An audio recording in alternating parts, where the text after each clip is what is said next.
At narito naman ang mainit na balita mula sa mundo ng politika. Isang kontrobersyal na usapin ang muling nabuhay matapos ibunyag ni Kongresista Rodante Marcoleta ang umano'y huwad na kumpanya na may kaugnayan kay House Speaker Martin Tambaloslos Romualdez.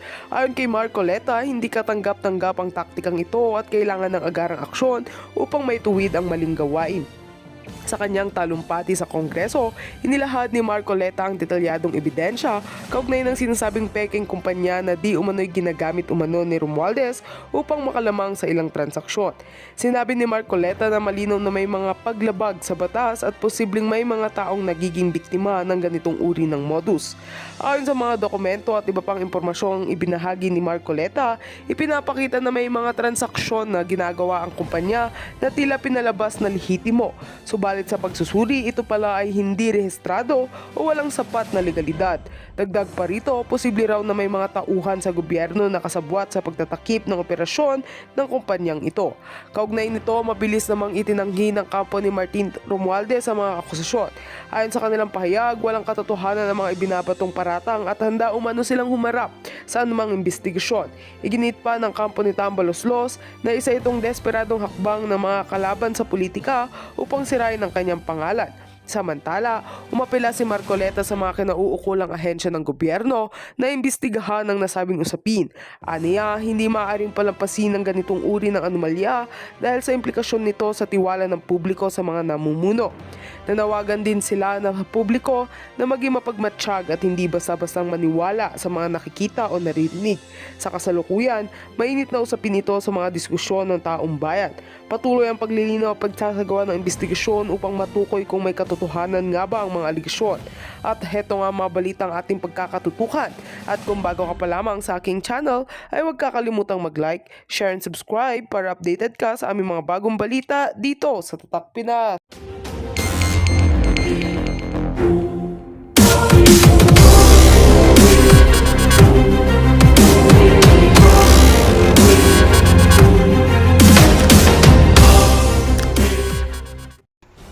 Wala pang awayan noon, ang Vice President natin, si Sara Duterte, they took only 13 minutes to dispose the budget. 13 minutes. Kasi proposal lang. 2023, wala pang awayan, 22 minutes. Kaya lang humaba ng konti because somebody objected. Pero ganun din ang nangyari, 22 minutes, tapos na yung budget. Bakit po 2024 nag-away kami? They were so eager. Gigil na gigil lahat. Tama. Trying to jump on the Vice President. Wala na po yung galangan eh. Yes. Ang sabi ko, kung ganito tayo, ba't yung budget natin sa House of Representatives? No one is questioning. No one is defending. Did you know that? Walang tumayo para i-depensa yung budget namin. Na siguro higit na malaki kaysa budget ng Office of the Vice President. Nobody stood up to question our budget. Why? Paggagalangan nga po eh. Office of the President, dumating ba yung President? No. Yun pong accountability will come in dun po sa pagsisiyasat kung tama na yung pagkakagasta. Hindi pa ako nakapagpapile ng sagot ang Vice President. Tayo nang gusto. Bakit? Convicted na ba siya? It's a mere notice. It's not even a final judgment. So it is contestable. It is appealable. So mukhang publicity stunt. Yes po mga kaibigan, eto na naman tayo guys. Nagsalita na po si Congressman Marcoleta, dapat yung pakinggan ito. Nako ha, Congressman Paduano, Congressman Abante, at kung sino-sino pang mga congressman, mga congressman, dyan sa tuwad kong, hinambalos po ni Attorney Marcoleta or Congressman Marcoleta mga kaibigan na tumatakbong senador po sa 2025. Ayan po, nakatikim po sila guys. Dapat lang. Di ba? Tama din naman yun. Tama namang sinabi ni Marcoleta. Agree talaga tayo dyan. Bakit po? Bakit po tinatarget nila si VP Sara sa kanyang budget samantalang ang dami namang ahensya na may budget? Sabi nga ni Marcoleta, di ba? Bakit po yung mga congressman ang lalaki ng mga budget, hindi naman nila pinag-uusapan. Pero bakit po si Vice President lang? Di ba? Nakita nyo na guys, kung gaano sila kawalang kwentang mga congressman. Kaya nga mga kaibigan, ito pong pasabog ni Congressman Marcoleta guys ay talagang nabulaga po lahat, no? Lalo na itong si Tambaloslos. Dahil hinambalos ang tuwadkom ni Tambaloslos. Talagang target nila, no? Siyempre, target naman talaga nila si VP Sara. Yun naman talagang gusto nilang ma-eliminate, no? Dapat matanggal si VP Sara, matanggal ang mga Duterte. Oh. Yan talaga ang plano nila, guys, eh. Kaya nga, inumpisahan nila sa hearing patungkol po sa budget. Kasi kung tutuusin, guys, wala namang illegal. Kahit saan mo tingnan anggulo, wala pong illegal diyan kasi kompleto naman sila sa papeles. Tama naman ang paggastos, 'di ba? Ito kasi mga congressman na to, ha, katulad itong lalo na itong si Paduano, ang berdugo ng Congress. Walang ginawa kundi contempt ng contempt, ha? Siya si contempt eh. Si Congressman contempt. Oh, ito naman si Abante, kunwari, 'di ba? Sila talaga nagplano diyan eh. Gusto talaga nilang masira si VP Sara. Kaya po mga kaibigan, tina-target nila ang budget. Kasi syempre guys, pag sinabi mong budget, ang mga tao po, karamihan, madaling maniwala eh. 'Di ba? Pag sinabi mong billion-billion ang ginastos, tapos ginastos lang sa ganitong araw. So, marami din kasi tayong mga kababayan guys na kulang din sa pag-iisip eh. Naniniwala kaagad sila. Lalo na pag, 'di ba? Ang bilis nilang maniwala, hindi pa sila nagre-research. Eh open naman sa pagre-research. Kasi kung meron naman talagang kasalanan si VP Sara, eh dapat may kaso na 'yan or baka siguro nakikita na natin 'yan sa COA or sa Sandigang Bayan, 'di ba? Sa Ombudsman. Eh ang tagal po naging mayor ni VP Sara at vice mayor sa Davao eh. Bakit wala po tayong narinig ng mga plunder case, graft case, 'di ba? Usurpation, wala po. Malinis po si VP Sara. Tapos ngayon, porket nag-secretary siya ng DepEd, kung ano-ano mga butas na hinahanap nyo. O ngayon, eto guys, ito maganda to. Karma na. Ito po mga kaibigan, i-segue po natin to. O, karma is real. Tama po ang sinabi ni Vice President Sara Duterte. Ang gaba, dili magsaba. Naku, meron tayong breaking news mga kaibigan. Lagdameo po. Naku. Lagdameo po mga kaibigan. Kilala niyo si Lagdameo, di ba? Si Sap. Oh. Siya ang Sap ni Bangag. Oh, ano nangyari sa kanya? Fudinet. Naku, alam ko guys, medyo matagal na tong balita na to, no? Mga nakailang araw na to. Pero guys, meron po tayong natuklasan ngayon. Dahil tama po si VP Sara mga kaibigan, na ang gaba po di magsaba. Ayan, ito na yung sinasabi natin, karma is real. Dahil itong si Lagdameo, mga kaibigan, naku, mukhang matitigok po, mga kaibigan. Ganon, tigok. Ha? Meron pong natuklasan na 1 billion. Naku, sabi na nga ba eh. Sabi na nga ba eh. Ha? Sabi na nga ba eh. Matagal ko nang alam to eh. Pero bakit kasi, ha? Ang yabang-yabang nyo kasi. Ayan. Oh, paano yung SAP nyo? 1 billion. Naku. Anong ginawa mo sa 1 billion, ha, SAP? Sagutin mo yan kasi may nagsalita po, isang governor, no? Governor to, mayor. Mamaya po, alamin natin, ha? Talagang gisadong-gisado po siya ngayon, guys. At binabanatan po ngayon itong SAP, itong si SAP, no? Bangag SAP. Oh, itong si Lagdameo, mga kaibigan. Oh, yung mga nagsasabi dyan na nag-away-away na kasi sila ngayon eh. Ang Malacanang kasi mga kaibigan, ha? Natataranta na po guys, ha? Nung isang araw lang, nagulo yung Malacanang, ha? Gulong-gulo po sila ngayon guys kasi nga, natuklasan nga itong si Lagdameo mga kaibigan, ay meron palang ginawang kabalastugan sa barn. At hindi lang yan, ha? Alam pala ni Kuting, alam pala ni Banga, guys. Siya pala nag-utos. Kasi inamin din eh. Siya pala nag-utos lahat. Para makontrol nila ang barn. Kita nyo na guys, umaalingasaw. Akala nyo hindi lulusot. Pero mga kaibigan, sabi ko nga sa inyo guys grabe po pag nagsalita po ang mga Duterte guys. especially na po si Tatay Digong, pag nagsalita kasi yan mga kaibigan, para kasi sa may ano guys ewan ko kung, basta pag nagsalita po ang mga Duterte guys, nagiging totoo Para silang may power mga kaibigan, parang katulad ng sinabi ni BP Sara na ang gaba di magsaba. Tingnan mo, nagkakalabasan po mga kaibigan ang kanilang mga baho, umaalingasaw po.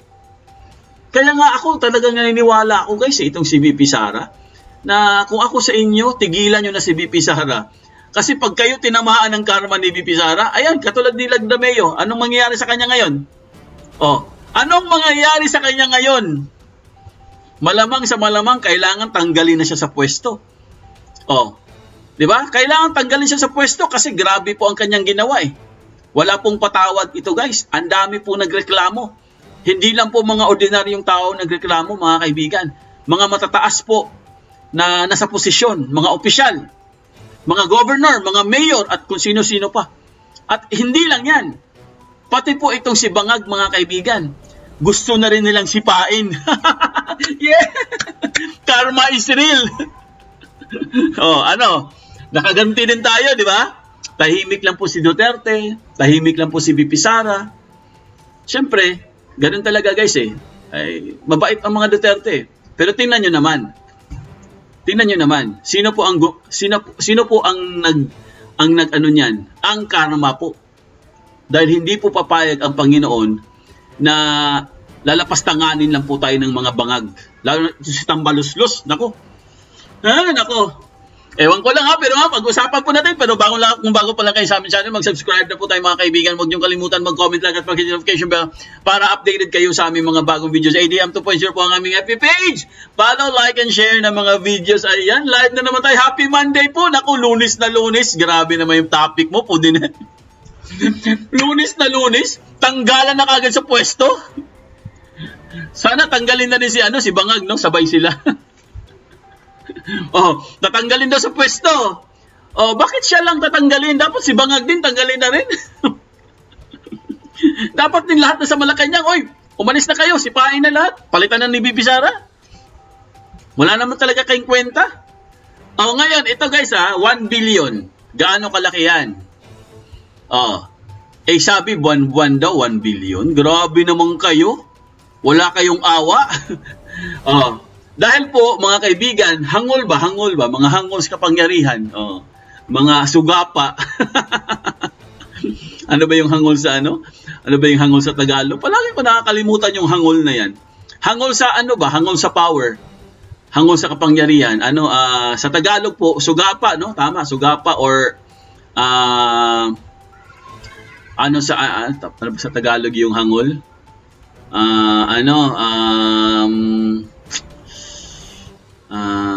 Ano ba? Ano sa Tagalog ang hangol? Sino pa Bisaya dito? I-translate nyo nga, translate nyo. Swapang, ayun. Teresita Lim, maraming salamat. Masiba, ayun, no? Swapang. Swapang sa kapangyarihan. Hindi siguro ito namimigay, kaya kaya naglikramo kasi hindi siguro ito namimigay. Etong si Anton. Oy, Anton, swapang ka kasi. Sinusolo mo kasi Anton Gahaman, oo, no? Ang hirap talaga. Ang hirap sa Tagalog. Bisa nagkaka-mix-mix na kasi Bisaya, Tagalog, English, meron pang Nihongo. Anton, swapang ka kasi. Ayan, nakaganti na si Miss Cathy Binag. Oy, Miss Cathy Binag, shoutout sa'yo, Miss Cathy Binag. Kumusta na kaya si Miss Cathy Binag? No? Hindi ko na narinig yun. Miss Cathy Binag, nakaganti na po kayo, madam. Eto na yung pagkakataon mo. Yeah! Ngayon, anong gagawin kay Anton? Pansit Canton, Anton. Dapat gawin nyo dyan, sipain nyo, tapos tanggalan nyo ng lahat ng mga kasuhan nyo para yung mga ari-arian yan mawala. Kasuhan nyo yan. Tapos, dapat itong si Bangag, isama nyo na rin. Oo. Kumbaga 3-in-1. Kung tatanggalin po itong si Anton sa Malacanang, dapat 3-in-1. Lahat kasama. para malinis na yung Malacanang. Pisting yawa. Hanggang ngayon, wala pa rin. Sus Maria Josep. Oo, swapang, no? O, yan ang pinakamagandang ano dyan. Swapang. O, ayan. Karma is real. Ako, talaga, sa totoo lang mga kaibigan, kanina ko kasi ito na research, no? Talagang tuwa-tuwa ako, guys. Kasi meron pong isang mayor, mga kaibigan, galit na galit sa kanya. Sabi po ng isang mayor, bumaba ka na sa pwesto! Mag-resign ka na! SAP!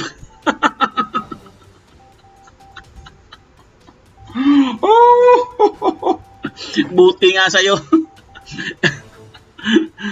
Dami kasing swapang eh. Ay no. Oh, grabe kurakot mga kaibigan. Hindi ako makapaniwala, guys. Grabe ang kurakot. 'Di ba?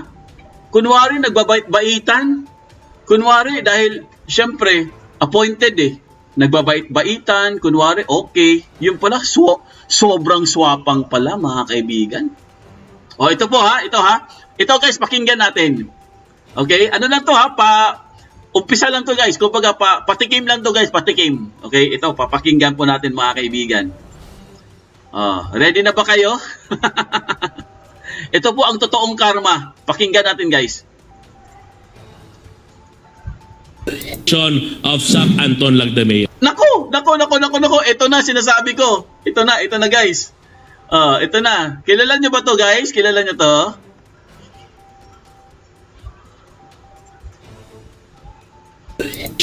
Of SAP Anton Lagdameo. We are calling for the resignation of SAP Anton Lagdameo. Nako, we are calling for the resignation of Anton Lagdameo. Hindi ako nagsabi niyan ha. Baka mamaya ha. Hindi ako nagsabi niyan. Ang nagsabi niyan si Magunda Dato. Di ba? Si Magunda Dato to mga kaibigan. I-correct niyo ako. Baka mali ako ha. We are calling. We are calling. Nananawagan kami na pababain na sa pwesto yang si SAP nyo. Sap-sap ba? Sap-sap. Sap-sap ba? Sap-sap mga kaibigan. Alam mo ikaw sap-sap? Mag-sap-sap ka na lang. Ang sarap. Gawin mo ang pangat. Ay naku, nakaganti tayo guys. Nakaganti tayo. Ito ha, kagabi po mga kaibigan, ang mga Ensaymada vloggers po guys, ano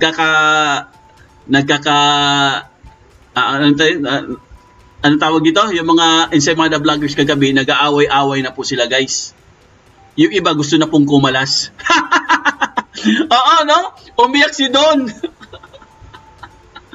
Umiyak po si Don guys. Oo, kilala si Don, di ba? Si Don. Yun yung ano niya, si Don eh, si Don. Don na lang tawag natin sa kanya si Don. Umiyak po si Don mga kaibigan. Kagabi din mga kaibigan, nagkakabatuhan na po ang mga Ensaymada. No? Kasi may mga Ensaymada na binabanatan si Anton. Meron din namang mga Ensaymada na of course, sinusuportahan nila si Anton.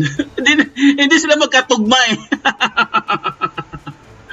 Kayo din pala eh. Kasi ito lang naman maipapayo ko sa inyo ha. Kung corrupt kasi ang opisyal, kahit loyalist pa yan, banatan nyo kasi. Yan ang problema sa inyo eh. Masyado kayong fanatic eh. Kung alam niyong corrupt yung opisyal, kahit hawak pa ni bangag yan, banatan nyo. Para hindi kayo makarma. Kaya pati kayo nakakarma eh. Diba? Ang problema kasi sa kanila guys, nagkaroon kasi ng division ngayon ng loyalist eh. yung dito sa kanan, yung mga supporter ni Lagdameo. Dito naman sa kaliwa, yung mga yung mga ayaw kay Teka lang, ayusin nga natin ito. Anong nangyari dito? Wait lang guys ha. Wait lang mga kaibigan ha. Anong nangyari dito? Ayun. Kaya sila nag-away-away mga kaibigan dahil hindi na po sila magkasundo guys. Bakit daw binabanatan si Lagdameo? Siyempre, alam nga namang matutuwa sila. 1 billion ba naman eh? Di ba? Bakit daw nila binabanatan si Lagdameo? Ano, matutuwa tayo? Anong gusto niyong gawin? Matutuwa tayo sa ginawa ni Lagdameo? Ha? O, ito po, panoorin natin guys. I hope that he stops interfering in elections. Dahil sinabi ng Pangulo, magkakaroon ng honest and credible elections. Oo. Ayun, interference. Nag-i-interfere pala siya, nakikialam pala itong si Lagdameo. Ang dami pala niyang nangulimbat siya ng 1 billion tapos nakikialam pa siya. Ano pa kayang gagawin nito si Lagdameo na to kung hindi nila sisipain to, no? Nakikialam, tapos nangungulimbat pa. Sus, naku. Kawawa. I hope that SAP will stop harassing the mayors. Ayun! I hope that SAP will stop harassing the mayors. Yun ang sinasabi ko. Hinaharas pala niya ang mga mayors. Binubuli niya. Kaya pala guys, may nabasa akong article kanina. Ang sabi daw nitong mga mayors or group of mayors, hindi daw totoo yun. Sabi nila, hindi daw totoo yun. Mabait daw si Lagdameo.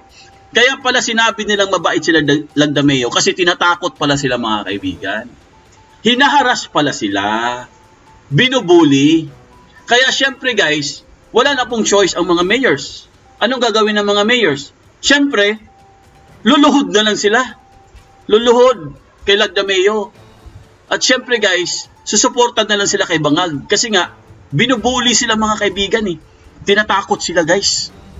Kaya ang sabi po dito ni Maganda Gato mga kaibigan, stop harassing the mayors. Itigil mo na yan, SAP. Kasi gagawin ka naming sap-sap. Kasi hindi yan ang pag-uugali na isang bagong Pilipino. Oh. Takutin mo ang ating mga mayors. Oh, tinatakot ang mga mayors. Oh, gurgurin nyo na, sige. Isama nyo na si Bangag. Sabi naman ni Larry Garcia, Sir, Foodie, dapat si Anton Canton ay iluto, pinakulong tubig. Kung ako sa inyo, no? Kung ako sa inyo, yung mga maganda dato dyan, no? Yung mga mayors dyan, kung ako sa inyo, isama nyo si Bangag. Oo. Magkaisa kayo, tapos magprotesta kayo, isama nyo si Bangag para matanggal lahat. Wag lang si SAP. Niharas mo sila at sasabihin mo kung hindi ka sasama sa utos ng Malacanang, diba? Dinadname drop pa ang Pangulo. Kakasuhan ka namin, tatanggalan ka ng bodyguard, papalabanan ka namin, papakulong at paparade ka namin. Ayun. Yun pala yung paghaharas. Tinatakot pala sila guys. Pag hindi daw sila susuporta kay Bangag, ipapakulong sila. Tatanggalan sila ng mga bodyguards. At syempre guys, ididiin sila sa kaso. Ganun po ang ginagawa nila kay BP Sara ngayon. O, nakita nyo na? Nakita nyo na guys, yung karma po. Naglabasan na po ngayon ang baho. So ganun pala talaga ang ginagawa nila sa mga opisyal na ayaw sumuporta sa kanila. Katulad po sa nangyari sa Cebu City, kay Mayor Mike Rama ng Cebu. Anong nangyari sa kanya? Ayun, hindi na po siya pwedeng tumakbo mga kaibigan dahil guilty na po siya. Tinanggalan na po siya ng si Mayor Mike Rama. Ganon din ginawa nila doon sa Tagum City, di ba? Kay Hubahib po. Buti na lang si Hubahib na reinstate at yung mga iba pang mga mayors. Ito naman, problema to guys dahil ang nakikialam dito mga kaibigan ay mismo si Lagdameo. SAP Anton is no longer representing the principles and ideas of the President. Being SAP, he must be an extension of the President. Extension not in politics, but in service. Dapat hintuin niya na ang mga yan. I really have no idea kung bakit biglang naging ganyan ang ating kaibigan. He was a very close friend. He was even a partner in many things. Pero bigla lang na nakapagsabi siya na ganito ganyan. Hindi pwede. Ang term na ginamit niya, putulan daw ang pakpak ng mga taga-Sultan Kudarat. Sabi ko, anong kinalaman ng Sultan Kudarat sa kanyang personal interest? I really have no idea whatsoever. Pero ang naging evident dahil sa kanyang pinanggagawa ay sinisira niya ang mga pamilya doon sa Maguindanao. Tinatakot niya mga mayors at hinaharas niya itong mga kapamilya. At sinasabi niya na kaya niyang patanggalin kung sino man ang gusto niyang tanggalin. Sabi namin sa kanya, what an oppressor he is. Unjust person. Hindi siya befitting na maging SAP dahil he does not represent the principles of the president. When SAP speaks, he thinks na as if sila lang ang sumusuporta sa presidente. Hindi niya ba nakita ang pagmamahal ng Sultan Kudarat para sa ating minamahal na Pangulo ay talagang matibay at napakalakas? It is as if na magsalita siya doon kagabi, sinasabi niya na ito ang partido ng presidente. E paano yung mga tao nandoon sa kanila? E paano yung mismo nakatulong sa ating Pangulo? Itong partido ng presidente, hindi yung mga kasama niya doon, Leni Robredo at Isko Moreno man last election. At yung iba doon, tinakot lang. So I hope hindi niya makalimutan kung sino nga ba talaga ang nasa likod nila nung panahon na nangangailangan sila ng suporta. Hanggang ngayon, as I said earlier today, we are with the president. We are supportive of Bongbong Marcos. Nako mga kaibigan, matatanggalan na po ng suporta ay itong si Bangag. Nako, mawawalan na po siya ng suporta, guys. And now, the end is near. And so I face the final curtain. And did it my way. Ano guys, wala na. Ha? The end is near na eh. Ano? Wala na oh. Malamang sa malamang hindi na po susuporta ito kay Bangag. Ha? Malamang sa malamang dahil galit na galit po sila kay SAP dahil sa pinaggagawa nitong si Lagdameo na to, si Anton Canton. Ha? Anton Canton ha? Anton Canton! Oh, the end is near. Ha? Mawawalan na po siya ng suporta guys. Buti nga! Karma! Oo. Dahil sa inyong kasapwangan, swapang kasi kayo. Super swapang. O ayan, magdusa kayo. Kasi galit na po sila guys. Bakit po siya nang bubuli? Bakit siya nang haharas ng mga mayors? Tinatakot niya. Sino ka ba? Ha? Ikaw ba ang Pangulo? Hindi ka nga Pangulo. Ha? Bakit ka nang haharas? Oh, pero sabi, utos daw ito. Kasi umami na po siya mga kaibigan. Ha? Umami na po siya mga kaibigan, itong si Lagdameo, na ito palang lahat ng nangyayari guys, ay utos pala talaga ito ni Bangag na mag-power tripping. Di ba? Power tripping po mga kaibigan. Kumbaga guys, parang trip-trip lang, no? Trip-trip lang pare, trip-trip lang. Nako, konti na lang po. Oh, Jenny Jarumay, konti na lang po talaga. Bababa na po ito guys. Konting-konti na lang po. Talagang matitikman na po. Ha? Matitikman na po ni Bangag guys. Ang Hawaii. Grabe, bagyo. Teka lang, bubagyo pala mga kaibigan, no? Lakas po. Grabe, bagyo. Kita nyo mga kaibigan, no? Bagyo, oh. Kita na guys. Ang lakas ng ulan, oh. Wala pong makita sa labas, oh. Sobrang lakas ng ulan, mga kaibigan, oh. Kita nyo? Ayan, oh. Biglang lumakas po yung ulan. Sana huminto na. Grabe, may ano ba ngayon? May bagyo ba ngayon? Lakas ng ulan. So yun po mga kaibigan ang ating updates. Pakinggan po natin to guys. Ito ang balita ngayon, trending at pinag-uusapan ngayon sa mundo ng social media. Ang di umano'y balitang kahit anong pilit niyong tinatago ang katotohanan ay sadyang walang bahog ang hindi aalingasaw. Matapos nag-trending ang shocking revelation sa mundo ng social media, ang